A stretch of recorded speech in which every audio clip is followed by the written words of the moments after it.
Welcome to Chronosphere Fiction. This is your pilot, Daniel French. Today we bring you a futuristic tale from writer Patricia Keiller. This will be episode 1 of 3, Foreboding Genetic Caste Systems in Beyond the Wall.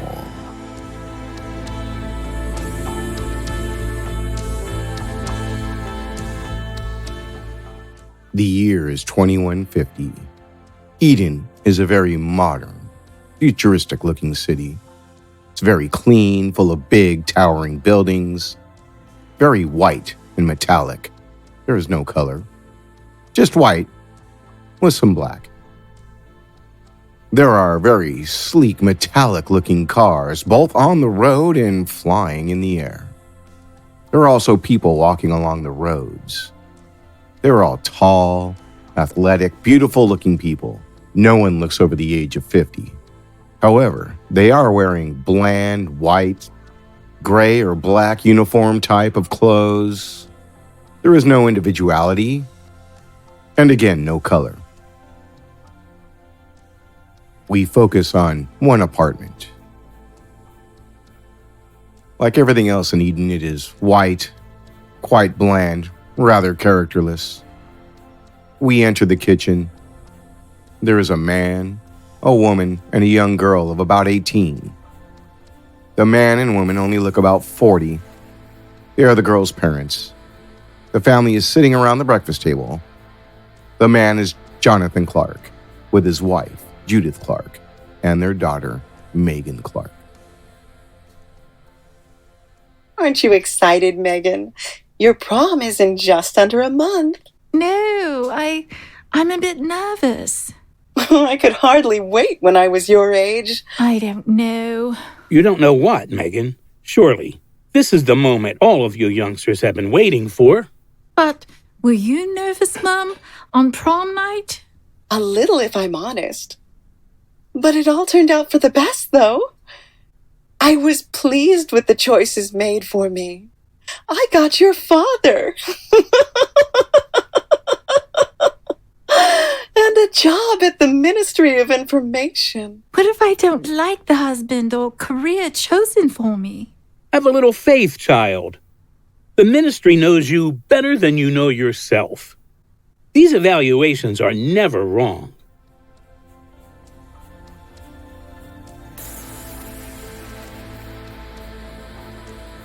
Meagan Clark is sitting on a park bench with her friend ELIZA Greenaway. So, are you looking forward to the prom, ELIZA? No, Mum reckons I should be, but I'm just really anxious about it. I mean, this is the moment that's supposed to define what happens to us for the rest of our lives. But what if you get given a career and a husband you don't like? Exactly. My dad said he's happy with the career he's got, but I know he isn't. He hates it, but he knows that it's no good complaining. He's just got to live with it. Did you hear about Sarah's sister? Evelyn, you mean? Yes, Evelyn. She had a prom 2 years ago. She got given a husband she didn't really like. She started seeing this man who worked at the same ministry as her. When the city elders found out, they exiled her to the slums to live with the harlots. Oh my God, Meagan! That's awful! Poor Evelyn! I know. We've still got a month before the dreaded prom, though. What are you suggesting, Meagan? Well, why don't we all sneak over the wall and spend a bit of time in the wildlands? Not a bad idea. We could camp in the forest. It'll be fun. Who were you thinking of inviting? Obviously you, Sarah, Marianne, and Juliet. Just the 4 of us. Well, I'm up for it. I reckon the others will be too.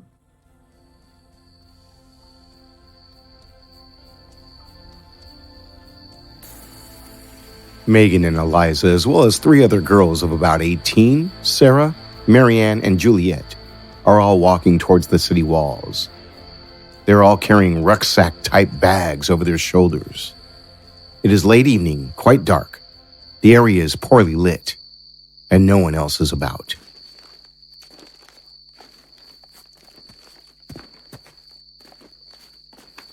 The service tunnels on this side of the wall aren't usually manned. That's how we're going to get to the wildlands. We'll go through the service tunnel ahead of us. Is it dark in the service tunnel? Shh! Shut up, you numbskull! The guards in the control towers will hear us. Ouch! I just fell over something. Are you all right? Yes, I'm okay. It was just a piece of metal. We'd better keep walking. What's that? I'm not sure. It's some sort of furry creature with sharp-looking teeth and a long tail. What do you think it is? I'm not sure. Granddad talks about these horrid creatures his own grandfather used to catch sometimes, called rats. Let's get out of this tunnel. It's giving me the creeps. This'll do. Let's camp here. Yes, I'm so tired I don't think I can walk another step. Me neither. The girls put up their tents in the clearing. They settle down for the night in their tents, and a noise outside the tents wakes up ELIZA, who is sharing a tent with Meagan. ELIZA and Meagan rush outside of their tents. In the clearing, 2 huge wolves are standing there, baring their teeth and growling at them aggressively. The other girls exit their tents. Oh my God! Run! Where's Meagan? I don't know. I think she may have gotten attacked by those things. What were they? I don't know what they were, but they looked vicious. I thought I saw Meagan run off in the opposite direction. If she did, then maybe she'll eventually find her way back here. Maybe we should wait for her. Let's wait an hour or two then. We've waited nearly 3 hours. I don't think she's coming back. She's dead, isn't she? We have to face the possibility that Meagan is probably dead.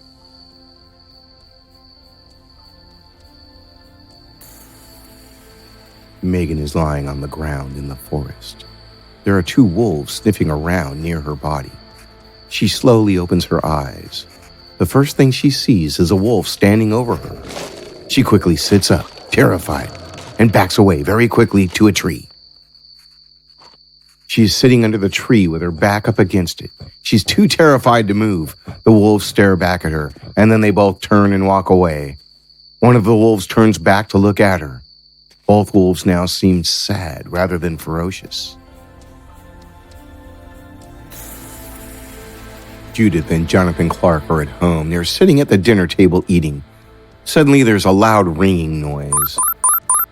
The screen in the living room comes to life. On the screen, we can see the face of a man about 35. He's dressed in the same uniform that everyone wears. However, he has a badge on his chest that indicates he is a police officer. This man is Sergeant Jack Phillips. Mr. and Mrs. Clark, I'm afraid I have some bad news for you. Yes? Your daughter Meagan has been reported lost and presumed dead in the wildlands. There must be some mistake. Meagan would never go into the wildlands alone. She wasn't alone. She was with 4 of her friends. They came back. She didn't. Her friends seemed to think she was attacked by some sort of wild creature. Young people are warned time and time again not to venture into the wildlands, and they still do. It's very dangerous out there. I don't want to give you false hope, madam. She is most probably dead. We will, of course, let you know if there's any more news. Meagan has now stumbled out of the wooded area and into a marshy, mist-covered bog. Her clothes are torn. She has scratches on her arms and legs. Suddenly, she steps into the muddy bog, which is acting like quicksand. She's sinking further and further into the mud and cannot pull herself out. Help! Help! Quick! Grab the branch! I'm Matt Hargreaves. I'm Meagan Clark. You're from Eden, aren't you? Yes. Look, I'd better be getting back there. Oh, you're completely done in. Done in? Done in. Exhausted. You're totally exhausted. You need a rest. If you try to get back now, you'll never make it. Are you a harnut? Yeah, that's right. You're not... Not what you expected? Yes, you're not really what I expected. No. I don't suppose I am. Meagan and Matt are walking into an area known as the slums. This is where the Harnots live. All the houses in the slums look dilapidated. What's wrong with all those people with white hair and wrinkled faces? What do you mean, what's wrong with them? Nothing's wrong with them, they're just old. Don't you have old people in Eden? No, not really. When people get to the age of 50, they're given tablets which stop them aging, so everyone looks quite young. Really? Yes. What about the man in the wheelchair? Is he old too? No, he's disabled. He was born without the use of his legs. Doesn't that happen where you come from? No. Everyone in Eden is born perfect. Everyone is born with optimal intelligence, health, and fitness. There are no disabled people. I think there's someone you should meet. Who? I think it's best if I just take you to this person. Matt leads Meagan to one of the dilapidated-looking houses. Outside, there is a woman in the garden, hanging out washing. She has a baby on her hip, and from the back, she has long, blonde hair.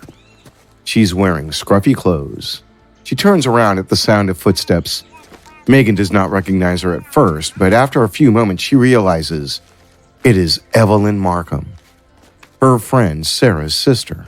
Both Meagan and EVELYN look shocked and surprised to see each other.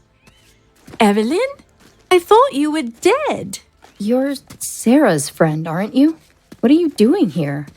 I sneaked out into the wildlands with Sarah and some other friends, but I got lost somehow. Matt found me in the marshes, and I ended up here. Are you going back to Eden? Of course. Why wouldn't I? She can't go back yet, though. She needs to rest and recover from her ordeal.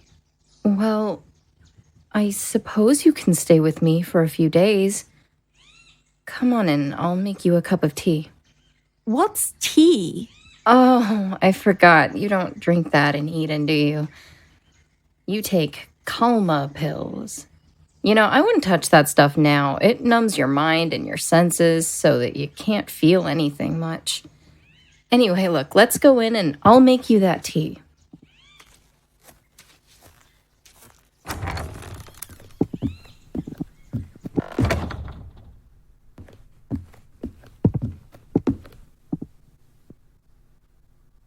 You live here?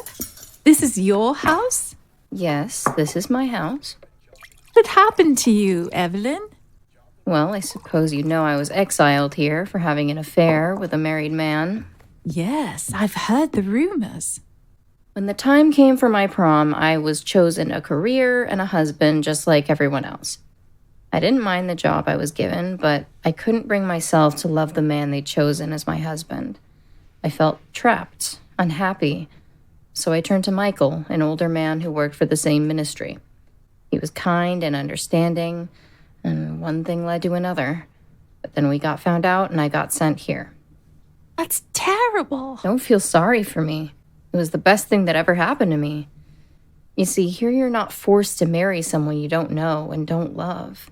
After a while, I met Adam, and now we're married. You married a Harnut? Don't sound so shocked. I love him. I want to be with him. But what about your life in Eden? My life in Eden? Tell me what I had that was so great. A man I didn't want, and a job I couldn't have cared less about.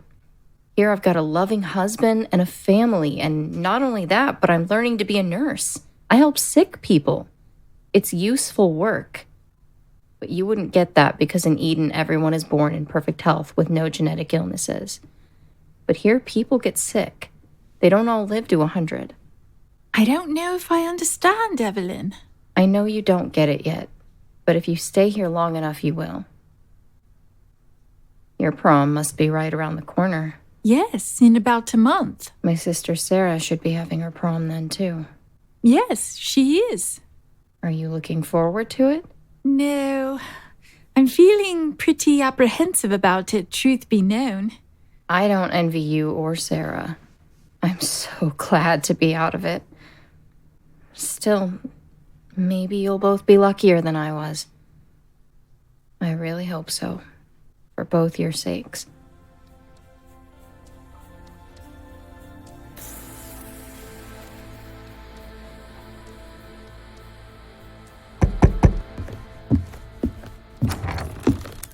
Is Meagan in? Yes. Meagan, Matt's here for you. Want to come up to the farm and see the animals with me? Animals? Yes.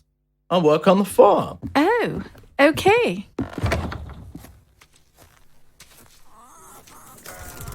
Would you like to feed one of the lambs? It's so sweet. You act like you've never seen an animal. We don't have animals in Eden. None at all. No. We have robotic cats and dogs as pets, and they grow artificial meat in the labs, so we don't have to worry about food. What about crops? Crops? Yeah, you know, fruit, vegetables, corn, wheat, that sort of thing. I think they're all grown in special greenhouses. Oh, come on. I'll take you down to see the horses.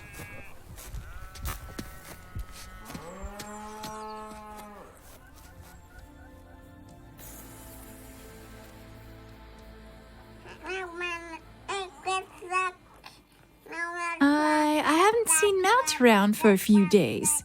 Have you seen him? You two are becoming a bit of an item, I've noticed.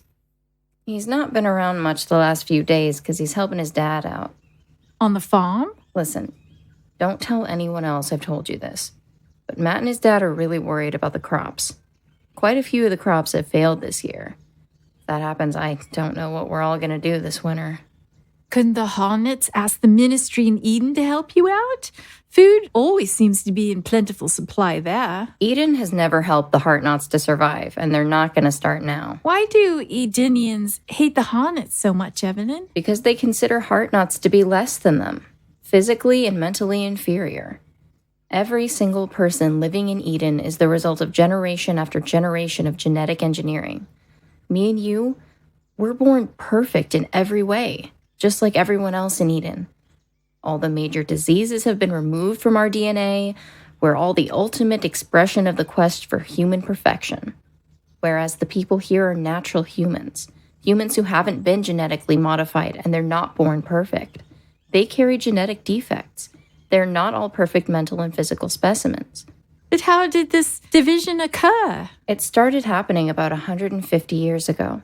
This was when genetic engineering first started. It began with parents being able to choose the sex of their child. Then it moved on to parents being able to screen for inherited diseases. Well, that's a good thing, surely. Yes, it's a good thing. No one would argue that it isn't. But you see, what actually started to happen was that only wealthy people could afford to have their babies genetically engineered in that way. Before long, the rich and famous were producing children who were physically and mentally perfect. They were leaving the rest of humanity behind. So the world became even more divided between the haves and the have-nots. The people of Eden are the descendants of the haves, and the people who live here in the slums are the descendants of the have-nots. Hornets? That's where the name comes from. Yes, that's where the name comes from. Over time, it's changed to the Harnots. They've tried to tell us over the years that the Hornets were bad people, dangerous people, our enemies, and all this time, this division in our society has been our fault. We're responsible? Well, if not us, then our ancestors. You said I would start to see things differently the longer I stayed here.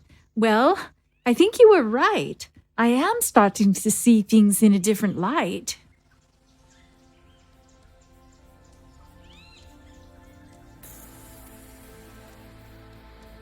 We are in the Ministry High Command in Eden. Commander Vera Anderson's office. It is a white room with lots of metallic furniture, glass windows on the top floor of a high skyscraper overlooking the city below. Commander Vera Anderson is a severe, statuesque-looking woman with rather masculine features and short-cropped hair. The only feminine thing about her is her curvaceous figure. A lower-ranking officer enters the room.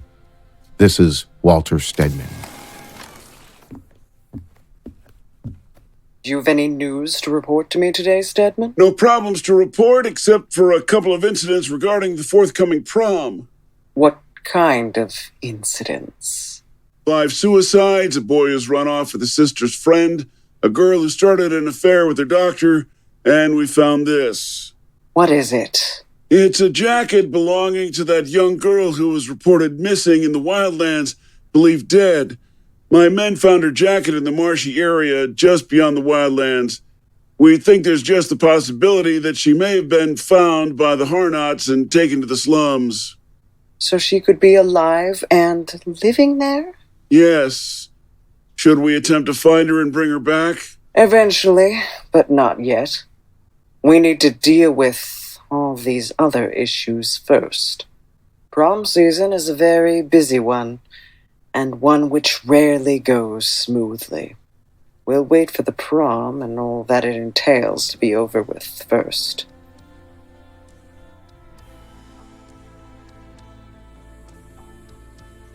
That wraps up episode 1 of 3 from Beyond the Wall, written by Patricia Keiller. Meagan Clark was Deborah Cristobal. Judith Clark and Vera Anderson were Napoleon Doom. Jonathan Clark is Frank Guglielmelli. ELIZA Greenaway, Marion Peters, and Sarah Markham are Rosanna Jimeno. Juliet Luther is Meagan Soloff. Sergeant Jack Phillips is Daniel French. Matt Hargreaves is Blake Benlan.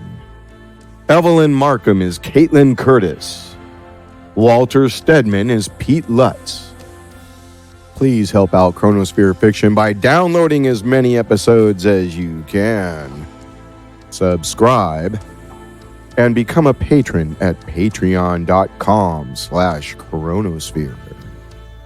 Coming up, we'll have the next episode of Gafgon, the Eternally Unfurnished. Further episodes from Dashiell Hammett in Adventures of the Federated Tech. More Port Lock and Corporate Punishment. Until next time, keep your cosmos clean.